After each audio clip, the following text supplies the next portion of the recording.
بسم الله الحمد لله والصلاة والسلام على رسول الله رب زدني علما. أعوذ بالله من الشيطان الرجيم. بسم الله الرحمن الرحيم.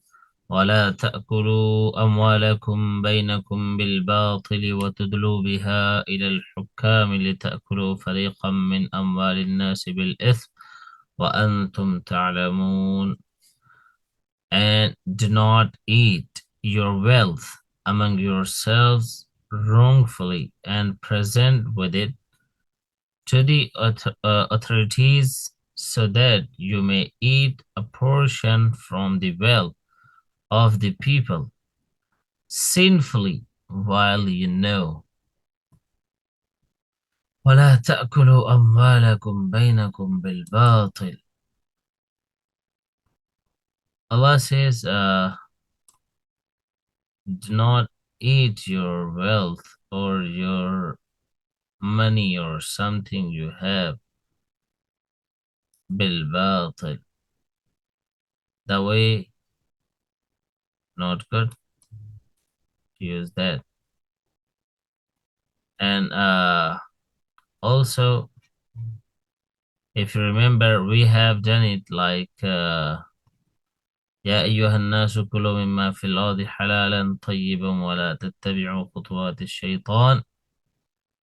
Remember that ayah?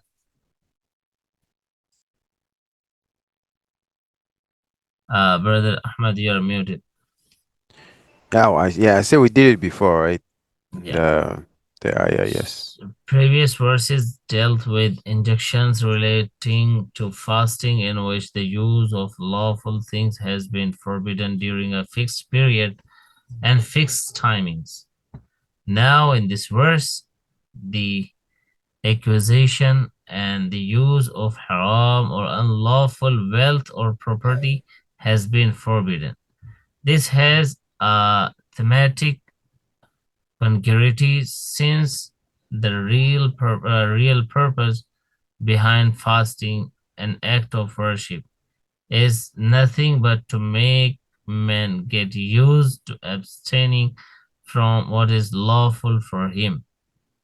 Mm-hmm. And now Allah is just saying us, وَلَا تَأْكُلُوا أَمْوَالَكُمْ بَيْنَكُمْ بِالْبَاطِلِ. So this verse forbids the acquisition and use of wealth and property by unlawful means. It will be recalled that the acquisition and use of things by lawful means has been stressed upon in verse 168 of Surah Al-Baqarah as follows: يا أيها الناس كلوا مما في الأرض حلالا طيبا ولا تتبعوا خطوات الشيطان إنه لكم عدو مبين. O people, eat of what is in the earth, permissible and good, and do not follow the footsteps of Shaitan. Indeed, for you he is an open enemy. Again, the same command appears in Surah Al-Nahl. فَكُلُوا مِمَّا رَزَقَكُمُ اللَّهُ حَلَالًا طَيِّبًا وَاشْكُرُوا نِعْمَةَ اللَّهِ إِن كُنتُمْ إِيَّاهُ تَعْبُدُونَ. So eat from what Allah has provided for you, permissible and good, and be grateful for the blessing of Allah if it is Him you worship. And now the question is, what is the criteria of good and evil?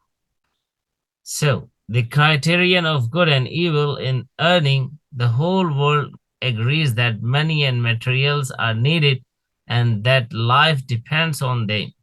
So Yep. does it agree that there are favored and permissible ways of acquiring them, and there are undesirable and forbidden ways as well?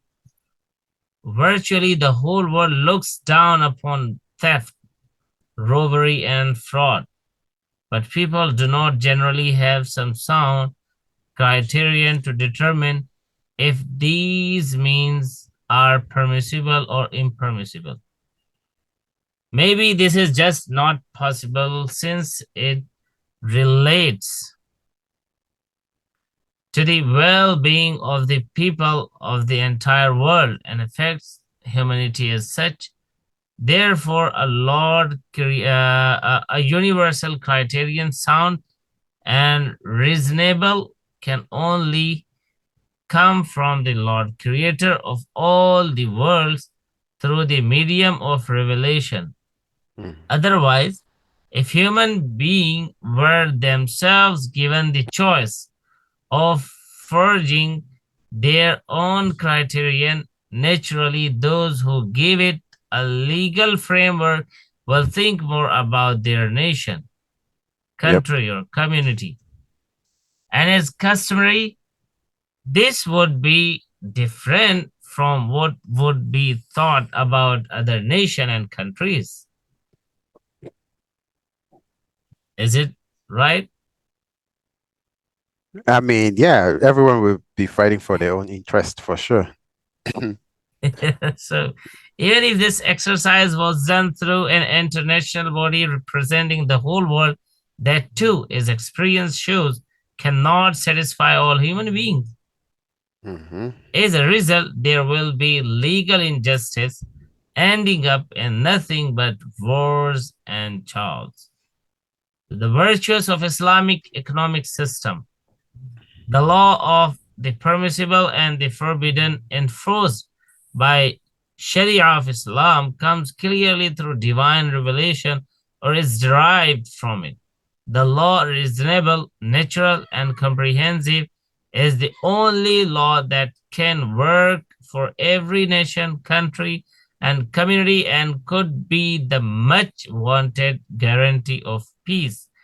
The reason is that everything of common utility has been left as such under this divine law, especially things to which all human beings claim equal rights, such as the air, water, vegetation, heat, unowned forests, and the produce of uninhabited mountain growth. These are the commonly shared property of all human beings. It is not permissible for anyone to take these over as an honor. Then there are things which, if shared, would disturb human society or generate conflict and violence. For this law of private ownership is promulgated. The law that governs the initial ownership of a land or its produce is different from the law of the transfer of ownership. So, according all these things, and when we go through, so it's the words of Allah Almighty which can make anybody satisfied if he acts upon and he believe in. And the background of revelation, إِنَّ الَّذِينَ يَشْتَرُونَ بِعَهْدِ اللَّهِ. And so this verse was revealed in the background of a particular event which relates to a land dispute between two of the noble companions. That time that verse was revealed. وَلَا تَأْكُلُوا أَمْوَالَكُمْ بَيْنَكُمْ بِالْبَاطِلِ. The case came up for hearing in the court of the Holy Prophet sallallahu alaihi wasallam. The plaintiff had no witness. The Holy Prophet sallallahu alaihi wasallam asked the defendant to take an oath in accordance with Islamic legal norm. He was all set to take the oath when the Holy Prophet sallallahu alaihi wasallam recited the following verse before him as a matter of good counsel. Like, إِنَّ الَّذِينَ يَشْتَرُونَ بِعَهْدِ اللَّهِ وَأَيْمَانِهِمْ ثَمَنًا قَلِيلًا أُولَٰئِكَ لَا خَلَاقَ لَهُمْ فِي الْآخِرَةِ. Surely those who take a small price out of the covenant of Allah and out of their oaths, for them there is no share in the hereafter. When the companion heard this verse, which warns those who try to take over someone's property through a false oath, he abandoned his intention to take that oath and surrendered the land to the plaintiff. So this was the background under which this verse was revealed. To begin with, it forbids the acquiring of someone's property by unlawful means. Then towards the latter, and like it warns against the filling of false cases. And the ayat continues, and there are more details. So يا أيها الرسل كلوا من الطيبات وَاعْمَلُوا صالحا إني بما تعملون عليم. Allah says in the other ayah that halal brings blessings, haram produces evil. It's not an ayah, like it's for now we are just explaining that it's the command of Allah Almighty that you just do good and earn halal, and halal will give you happiness and it will bring blessings from the Allah Almighty, and haram produce evil, and yeah, sometime you're gonna stuck there. So, O messengers, eat of the good things and be righteous in deeds. I am aware of what you do. وَاعْلَمُوا أَنَّ الصَّالِحَ إِنِّي بِمَا تَعْمَلُونَ عَلِيمٌ. And one more very important, like there are some questions man must answer on the day of resurrection. And I think you have heard already this hadith. The blessed companion Mu'adh bin Jabal radiallahu ta'ala reports that the Holy Prophet sallallahu alayhi wasallam said, ما تزال قدم عبد يوم القيامة حتى يسأل عن أربع: عن عمره فيما أفناه، وعن شبابه فيما أبلاه، وعن ماله من أين اكتسب وفيما أنفق، وعن علمه ماذا عمل فيه. No servant of Allah shall move a step on doomsday unless he is made to answer four questions. Firstly, about his life and what did he spend it out. Secondly, about his youth and what did he consume it. Thirdly, about his wealth, where from did he earn it and in what did he spend it. And fourthly, about his knowledge, how far did he act in line with it. So may Allah Almighty give us tawfiq to act upon all commands of Allah subhanahu wa ta'ala. يسألونك عن الأهلة قل هي مواقيت للناس والحج وليس البر بأن تأتوا البيوت من ظهورها ولكن البر من اتقى وأتوا البيوت من أبوابها واتقوا الله لعلكم تفلحون. يسألونك عن الأهلة. They ask you about the new moons. Say they are indicators of periods for the people and for the Hajj, and it is not the righteousness that you come to the houses from their backs, but the righteous is one who fears Allah and come to the houses from their doors, and fear Allah so that you may be successful.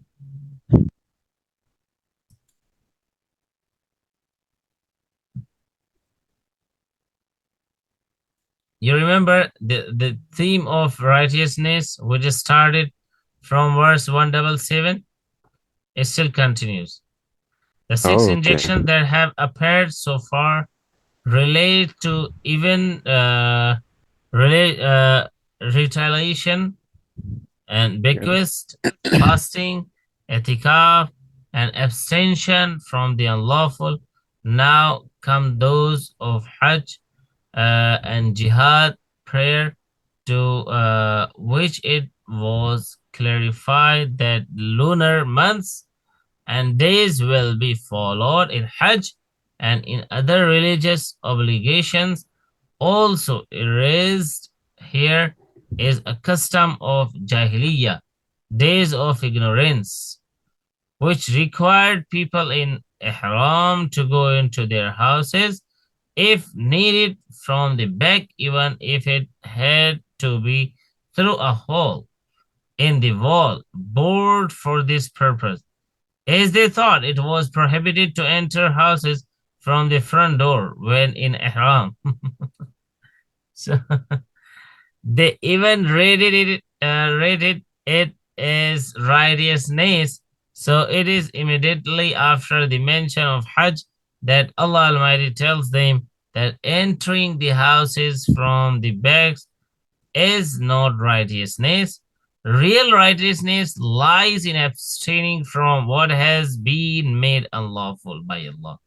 Since coming into houses through their doors is not forbidden, the question of abstaining from it does not arise.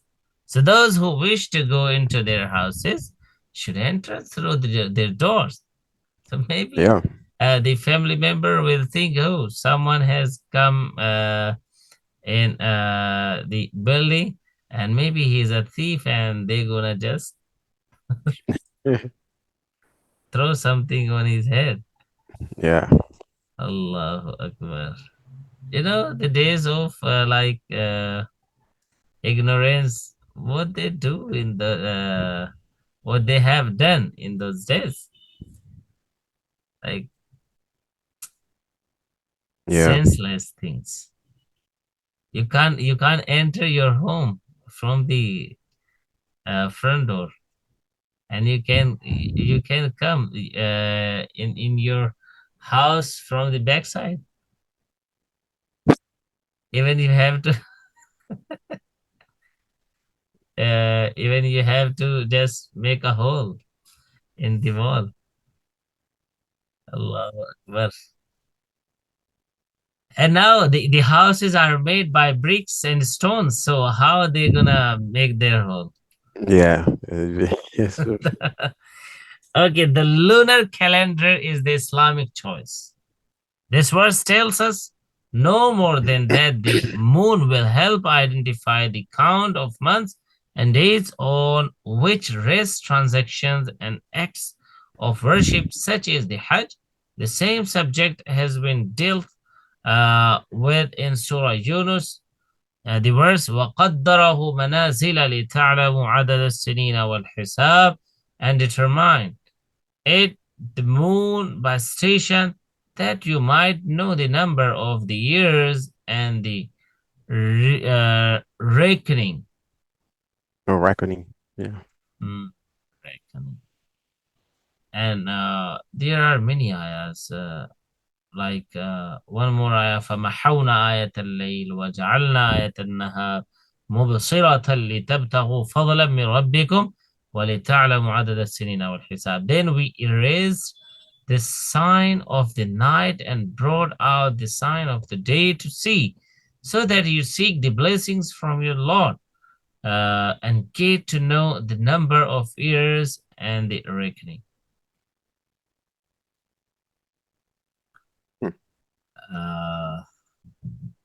Jihad, you know, قل هي مواقيت للناس والحج وليس البر بأن تأتوا البيوت من ظهورها. And let's do this ayah, وقاتلوا في سبيل الله الذين يقاتلونكم ولا تعتدوا إن الله لا يحب المعتدين واقتلوهم حيث ثقفتموهم وأخرجوهم من حيث أخرجوكم والفتنة أشد من القتل ولا تقاتلوهم عند المسجد الحرام حتى يقاتلوكم فيه فإن قاتلوكم فاقتلوهم كذلك جزاء الكافرين فإن انتهوا فإن الله غفور رحيم. You know, Brother Ahmed, many people say that there are many ayahs in Quran, and they think that Islam orders to the believers that just kill the people who do not believe in Allah Yeah. wherever you just find them. And they ask, does it say Islam? Islam said that you just kill people wherever you just find them. فإن انتهوا فإن الله غفور رحيم. So,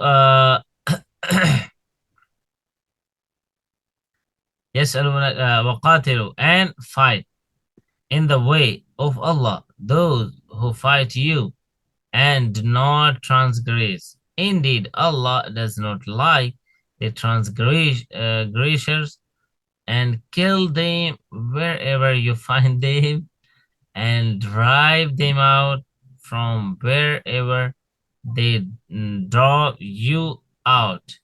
And the operation in worse than the killing, and do not fight them near Al-Masjid Al-Haram until they fight you in it. Then, if they fight you, then kill them. Such is the reward of the disbelievers.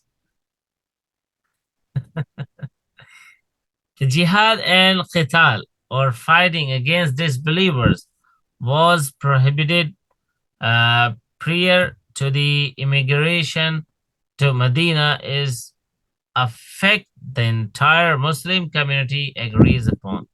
All verses revealed during that time advised Muslims to be patient against pains inflicted on them by disbelievers, even to ignore and forgive when they can. It was after the immigration to Medina that the first command of fight against them came through. This verse is said by Rabi' ibn Anas radiallahu ta'ala and some others companion. Another narration from Sayyidina Abu Bakr Siddiq radiallahu ta'ala says that the first verse relating to this subject is أُذِنَ لِلَّذِينَ يُقَاتَلُونَ بِأَنَّهُمْ ظُلِمُوا. Leave is given to those who are fought against because they were wronged. But according to a majority of the blessed companion and their successor, the first verse commanding to fight the disbelievers is this verse, this very verse from Surah Al-Baqarah, while the verse which has been identified as the first verse on this subject by Sayyidina Abu Bakr radiallahu ta'ala, that too, being among the very initial verses revealed, could be called the first. So Allah said, just فَاقْتُلُوهُمْ حَيْثُ وَجَدْتُمُوهُمْ and قَاتِلُوا فِي سَبِيلِ اللَّهِ. Okay, the battle orders of the Holy Prophet sallallahu alaihi wasallam given to the Mujahideen of Islam at the time of Jihad carry a good explanation of this injunction, and hadith from Al-Bukhari and Muslim as narrated by the blessed companion Abdullah ibn Umar. It is said, Naha Rasulullah sallallahu alayhi wa sallam an qatlin nisa'i was subyan. And Brother Ahmed, you know, when or in which conditions and situations Islam says that you just go after them and you just find them out and you just kill them. Yeah. When the water comes to a person and it crosses the limit, and it's like he cannot bear that time. And you know, in Makkah life, they were doing wrong with them, and Allah asked them to be patient, and you have to bear it. Whatever they are doing with you, just be patient. Just be And patient, yeah. keep calling Allah, keep asking His help. But when they came to Medina, then Allah Almighty just like made them free. and they were that time they were independent. If somebody does with you something wrong, so you can do like you can revenge. You can Mm-hmm. revenge now. I mean, you are in a position, you have your estate, and you are just staying at your land, and you have like your community and your system to live. So if somebody comes after you and that time, so you are able to revenge, to take a revenge now. So now it's up to you. If you just like ignore, or you stay patient, it's okay. But if you take a revenge, and like something has been done wrong with you, you can do the same.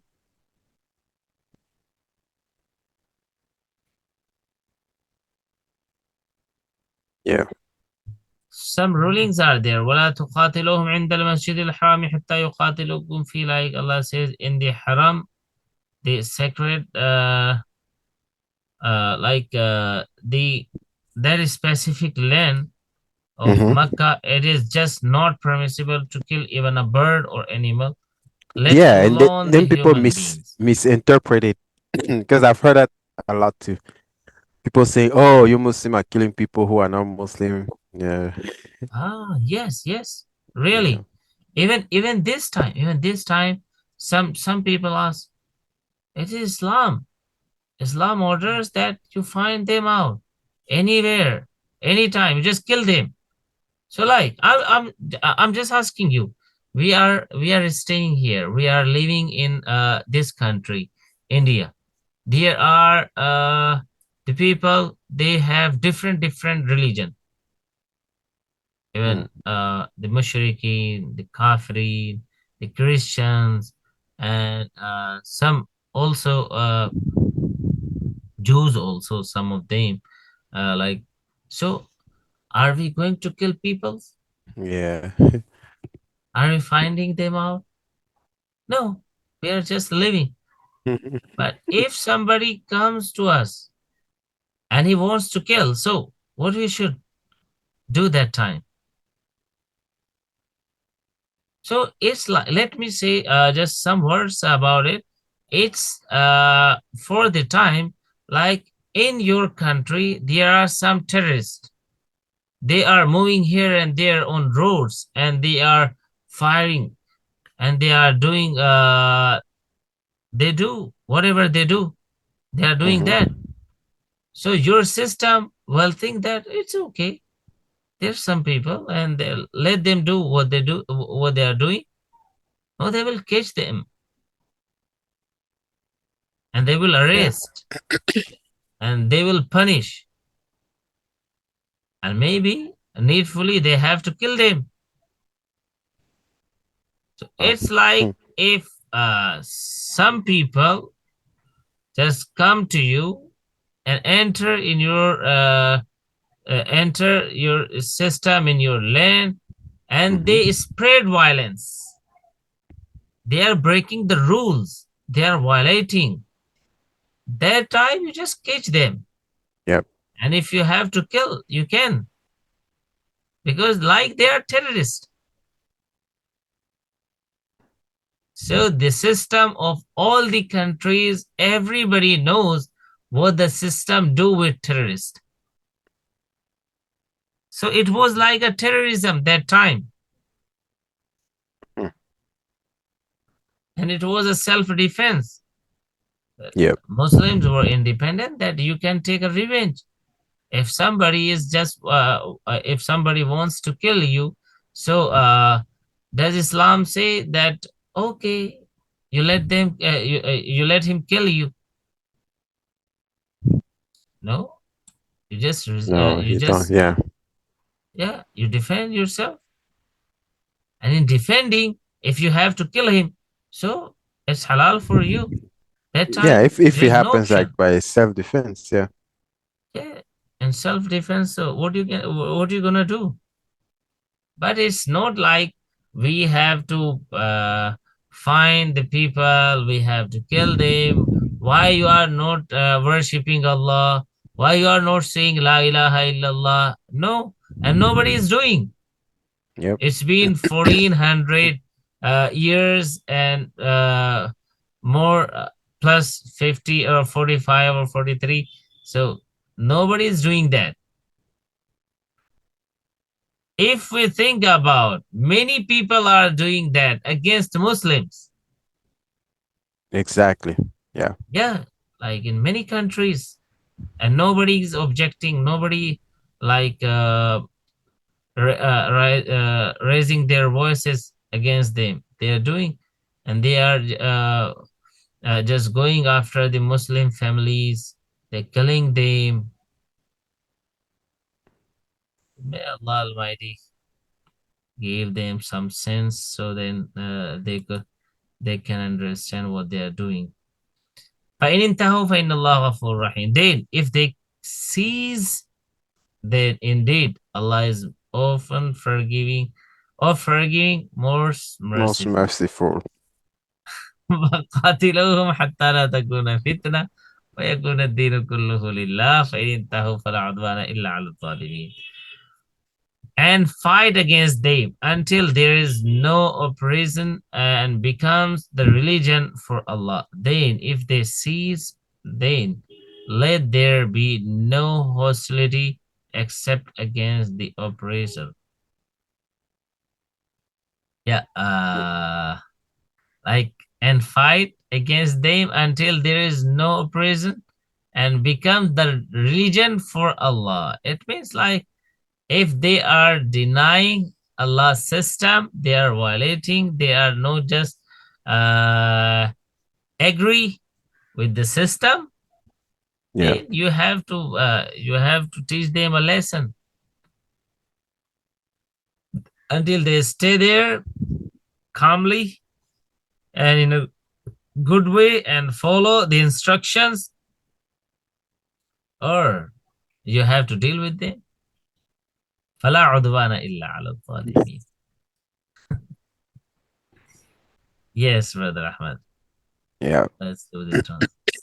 You have 3 minutes. 3 minutes. Bismillahirrahmanirrahim. And do not consume your wealth among yourselves wrongfully, nor render it before the authorities, so that sinfully you may consume a portion of the wealth of the people, while you know. They asked you about the new moons. Say, they are indicators of periods for people and for Hajj, pilgrimage. And it's not righteousness that you enter the houses from their back, but the righteous is one who fears Allah and enter the houses from their doors, and fear Allah so that you may be successful. And fight in the way of Allah those who fight against you, but do not transgress. Indeed, Allah does not like the transgressors. And kill them wherever you find them, and drive them out from wherever they drove you out. And oppression is worse than killing. And do not fight them near Al-Masjid Al-Haram until they fight you there. But if they fight you, then kill them. Such is You the know, reward Allah of the saying, disbelievers. yeah, do not do it until they do. Until they do it, yes. Interesting. And if they cease, then indeed Allah is oft forgiving, most merciful. And fight against them until there is no more oppression, and all worship is devoted to Allah alone. But if they cease, then let there be no hostility except against the oppressors. Subhanallah. Yeah. May Allah Almighty give us tawfiq to do what He wills. Amen. Amen. Okay, Brother Ahmed, see you tomorrow, inshallah. And stay happy and healthy. Yeah. See you, Assalamu inshallah. alaikum wa rahmatullahi wa barakatuh. Alaikum salam wa rahmatullahi wa barakatuh.